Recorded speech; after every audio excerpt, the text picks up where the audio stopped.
இலங்கை நாடாளுமன்ற தேர்தல் முடிவுகள் முழுமையாக வெளியாகியுள்ள நிலையில் பிரதமர் எப்போது பதவியேற்க உள்ளார் என்பதை தெரிவிக்கிறார் கொழும்புவில் உள்ள நமது செய்தியாளர் ரத்திகா சுதர்ஷினி. இலங்கையின் 8வது நாடாளுமன்ற தேர்தலுக்கான தேர்தல் முடிவுகள் இன்று முழுவதும் வெளியிடப்பட்டது.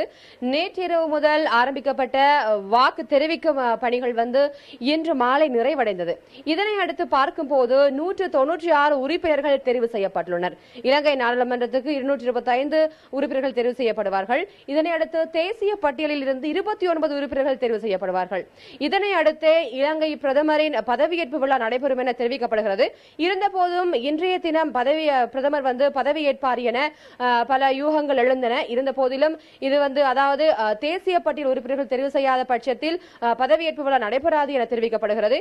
இன்னும் நாளை அல்லது இன்னும் ஓரிரு நாட்களில் பிரதமர் ரணில் விக்ரமசிங்கே அவர்கள் மீண்டும் பதவியேற்பார் என இங்கிருக்கிற அதிகாரிகள் தகவல்கள் தெரிவிக்கிறார்கள்.